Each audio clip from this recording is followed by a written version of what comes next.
Palabra y vida. Con el padre Manuel Horta, desde Sevilla.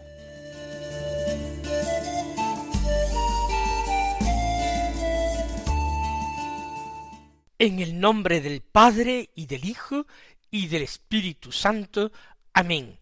Alabados sean Jesús y María. Muy buenos días, queridos amigos, oyentes de Radio María y seguidores del programa Palabra y Vida.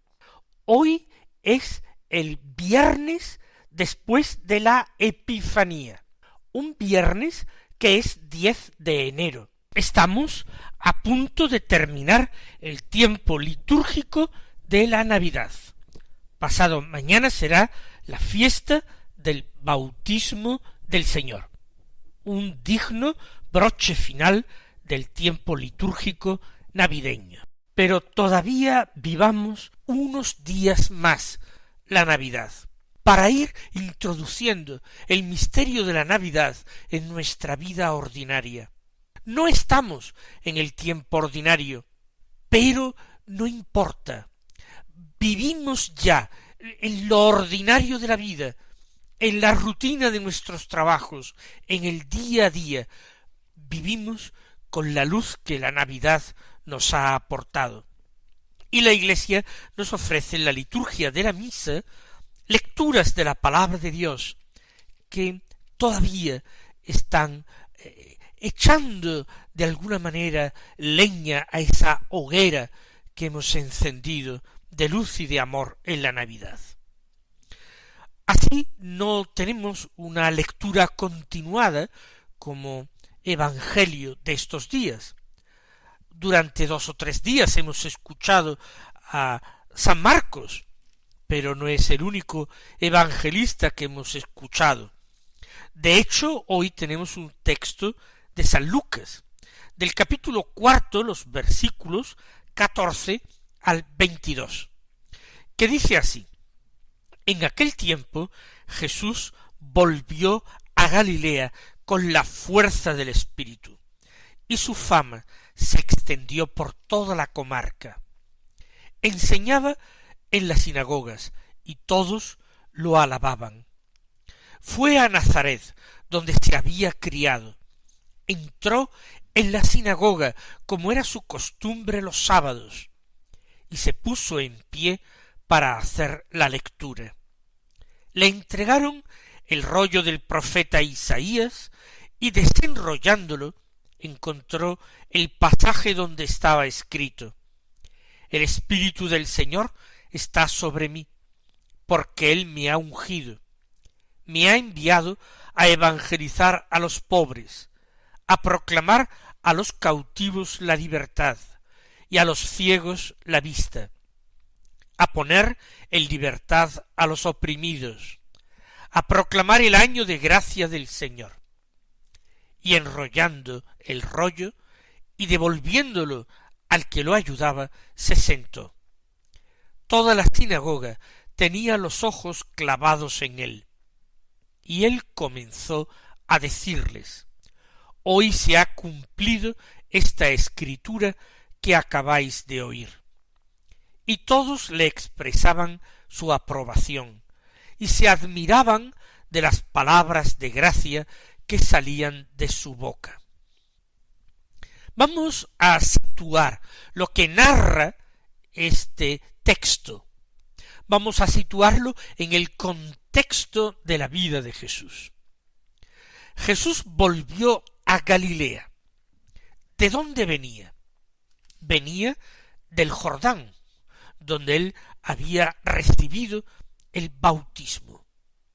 Venía de la Judea, no de Jerusalén, del desierto, de los alrededores del río del Jordán, a donde acudían multitudes en busca del bautismo de Juan, su pariente, su primo, posiblemente. Jesús vuelve con la fuerza del Espíritu.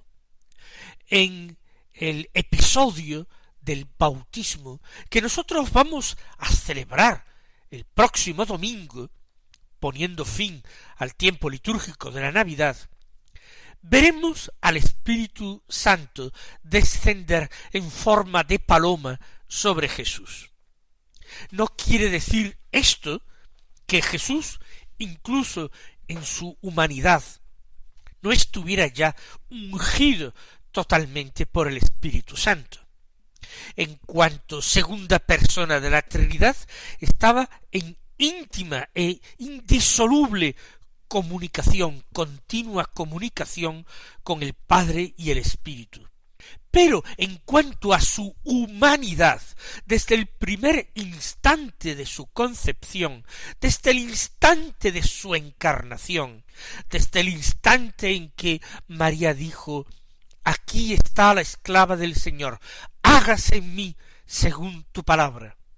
Y el Verbo se hizo carne, y la carne del Verbo en este instante de su concepción ya era una carne totalmente ungida por el Espíritu Santo. La plenitud del Espíritu Santo reposaba en esta carne, en esa carne humana, porque la tomó de María, la Virgen, carne verdaderamente humana, pero que a partir de este momento, misterio de los misterios, era también carne de Dios, naturaleza humana de Dios. Sin embargo, en el momento del bautismo va a tener lugar otra epifanía. Ha habido una serie de epifanías que se han sucedido en este tiempo litúrgico de la Navidad. La revelación de los ángeles a los pastores fue una epifanía de luz extraordinaria. La presentación de Jesús en el templo de Jerusalén, con aquella revelación al anciano Simeón y a Ana, la profetisa, fue una verdadera epifanía. La adoración de los magos venidos de Oriente fue una perfecta epifanía, pero el bautismo de Jesús es también una epifanía, una manifestación de Dios, de lo sobrenatural, de la gracia invisible, una manifestación en este mundo haciéndose visible, tangible, concreta y cercana para el hombre necesitado de salvación. Así pues, Jesús viene del Jordán y viene con la fuerza de ese espíritu que Juan Bautista, que quizás también algunos apóstoles u otros hombres justos y agraciados por Dios pudieron contemplar, el descenso de aquella paloma que simbolizaba, que representaba el Espíritu Santo sobre Jesús, para quedarse sobre él. Pues dice San Lucas que la fama de Jesús se extendió por toda la comarca. En muy poco tiempo Jesús cobra fama. No es que la gente de su tiempo fuera muy veleidosa y después de la novedad de Juan Bautista ahora buscaran otra novedad en Cristo Jesús. Es que su predicación y su enseñanza no tenía nada que ver ni con la de los escribas fariseos, pero ni siquiera con la de Juan Bautista, porque Juan Bautista no dejaba de anunciar la llegada de otro mucho más grande que él, mucho más importante que él, mucho más santo que él. Uno que bautizaría al pueblo no con agua, sino con Espíritu Santo y fuego, un fuego que abrazaría, que calcinaría el pecado y la impureza y devolvería al hombre a la justicia original, a la santidad primera, querida por Dios, para el hombre, para el ser humano, llamado a ser hijo de Dios. Por eso Jesús, con su predicación, inmediatamente llama la atención de las gentes, gana fama por toda la comarca, se extiende su fama. Se refiere San Lucas, en primer lugar, a Galilea. Luego la fama de Jesús se extenderá muy rápidamente hacia el sur, hacia Judea, hacia Jerusalén, pero también hacia el norte, hacia los pueblos paganos, hacia el territorio fenicio de Tiro y de Sidón. También allí llegará la fama de Jesús, como descubriremos en otros pasajes del Evangelio. Sigue diciendo San Lucas: enseñaba en las sinagogas y todos lo alababan. Fíjense en la afirmación del evangelista. Por una parte nos habla del modo de actuar de Jesús. Él busca encontrarse con las gentes en la sinagoga, en el lugar donde los judíos se reunían los sábados por la mañana para escuchar la palabra de Dios, para orar en común, para cantar juntos himnos y salmos, para escuchar explicaciones acerca de los textos sagrados que ellos conocían y aprendían de memoria. Jesús busca, por supuesto, a los miembros de su pueblo, que son los que se reúnen en las sinagogas. Y que todos lo alaben, también encontramos la razón en muchos otros textos del Evangelio. Jesús no enseñaba como los maestros de Israel, como los doctores de la ley, sino que su enseñanza era nueva y llena de autoridad. Pero esto ahora no lo va a decir de una forma explícita San Lucas. Lo vamos a descubrir nosotros. De momento nos quedamos con esa alabanza general que merece la persona de Jesús, que se ha atraído con su actuación, con sus intervenciones. Y en este contexto de regreso a Galilea, del comienzo de su predicación, la inauguración de su vida pública, en que empieza a ser conocido, él vuelve a Nazaret, donde se había criado. En Nazaret ha pasado largos años. No sabemos exactamente cuánto tiempo vivió el Señor allí, porque nació en Belén con motivo del censo ordenado hacer por el emperador romano, pero luego sus padres habían tenido que llevarlo a Egipto, y no sabemos exactamente cuántos años pasó en Egipto, posiblemente hasta los 3 años aproximadamente. Y en ese tiempo, cuando regresan a Palestina, sabiendo que Arquelao reinaba en Judea, y oyendo la fama de crueldad que tenía, y sabiendo de quién era hijo, ellos prefieren volver al norte, donde habían vivido, donde María también vivía y había recibido la anunciación del ángel, donde seguramente María y José habían contraído matrimonio. Allí a Nazaret regresan para criar a su hijo, y allí quizás el niño Jesús está desde los 3 años o desde los 4 años, hasta que comienza su predicación con, según dice el evangelista, unos 30 años. En Nazaret la reacción es de expectación.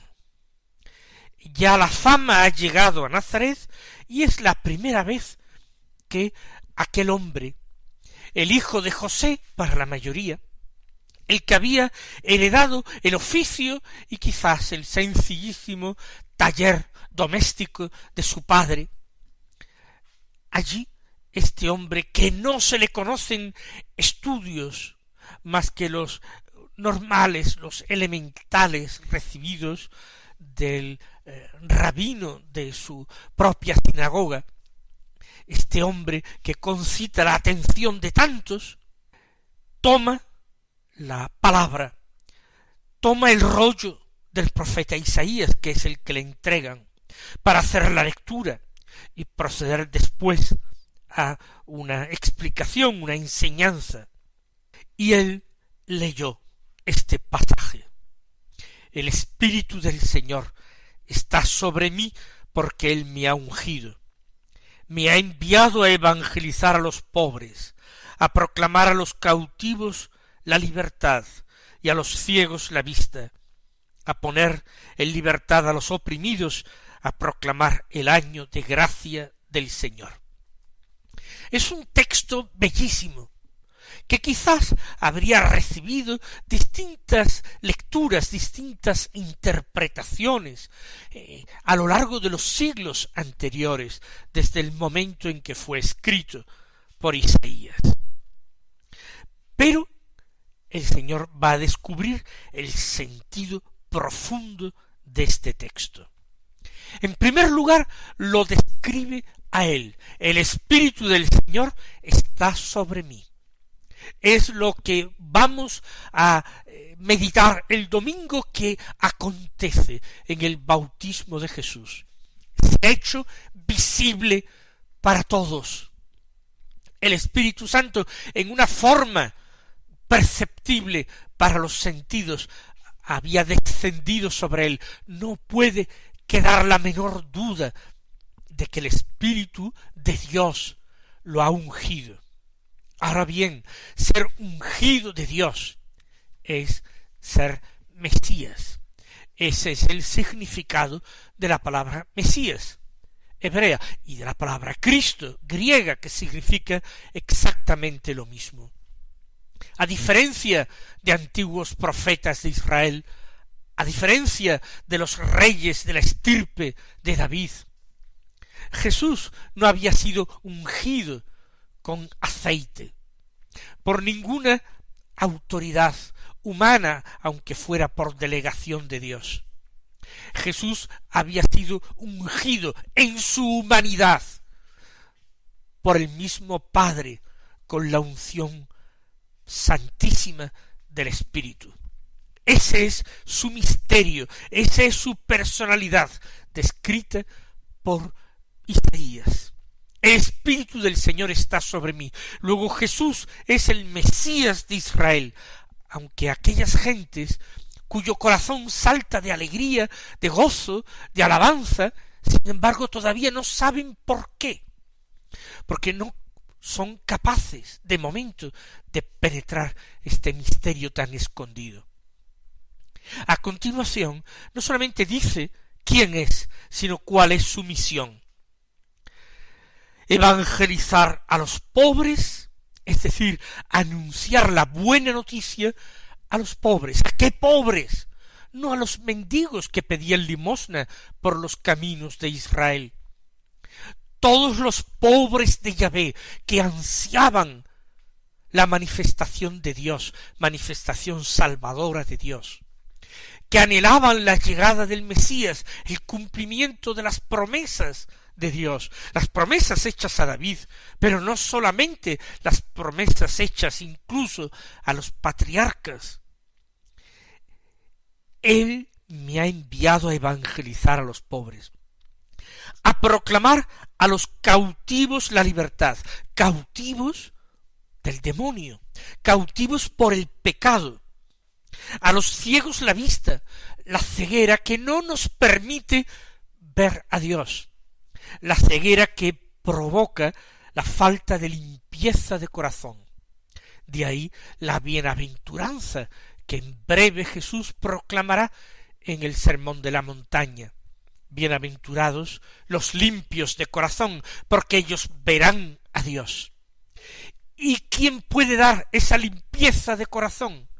El mismo Dios, Cristo su Hijo y enviado, puede purificar nuestros corazones, devolvernos la vista, permitirnos a nosotros ciegos recuperar la vista, poner en libertad a los oprimidos, no ya a los cautivos por el pecado, sino a los oprimidos por la acción del demonio, por las tentaciones, por las solicitudes del mundo y de la carne, y proclamar el año de gracia del Señor. Esto es importantísimo y hermoso. Dios se compadece, manifiesta su compasión definitiva por la humanidad, proclama una amnistía, No importa lo que el pecado haya podido arrasar en el hombre. No importa esta historia de infidelidad, de traición y de desamor que es el pecado. Dios ofrece la salvación en Cristo, una salvación por pura gracia, gratuita, no en virtud del cumplimiento de obras, del cumplimiento perfecto de la ley, sino simplemente por la fe en el Hijo único de Dios que la ofrece de parte del Padre. Esa es la salvación gratuita que Dios ofrece a todo hombre pecador. Ese es el año de gracia del Señor. Y dice San Lucas que, enrollando el rollo del profeta Isaías y devolviéndolo al que le ayudaba, se sentó. Era lo normal. Se terminaba la lectura y el lector se sentaba. Y ahora podía decir lo que esa lectura había suscitado en él, podía comentarla, explicarla, y él lo hace de una forma extraordinaria y única. Con razón todos le alababan. La sinagoga tenía los ojos clavados en él. ¿Qué es lo que va a decir? Este hombre que conocemos desde que era un niño pequeño y que sin embargo andan diciendo tales y tales cosas por toda Galilea, ha estado en otros pueblos y quedan maravillados con este nuestro paisano, con el hijo de José. Y no les defraudó realmente Jesús, porque empezó a decirles: hoy se ha cumplido esta escritura que acabáis de oír. ¿Cómo podría haber hablado así ningún doctor de la ley? Era absolutamente inimaginable. Jesús está anunciando el cumplimiento de las antiguas profecías mesiánicas de Isaías, y es hoy cuando se ha realizado, cuando se ha cumplido esta escritura. ¿Qué poder entender de aquello? A todos el corazón se les enciende, el espíritu se colma de alegría y de gozo, y no saben explicarse por qué, porque ni entienden sus palabras, ni en su literalidad estricta pueden aceptarlas. Todos, dice San Lucas, le expresaban su aprobación y se admiraban de las palabras de gracia que salían de su boca. Reconocen que son palabras de gracia, se llenan de admiración, de alegría, de gozo, pero no saben explicar por qué. Y son incapaces de preguntar lealmente, de indagar el motivo hondo. Mis queridos hermanos, que también nuestro corazón se inunde de gozo al escuchar la palabra de Dios, a la hora de meditarla en nuestro propio corazón. Que el Señor os colme de sus bendiciones, y hasta mañana si Dios quiere.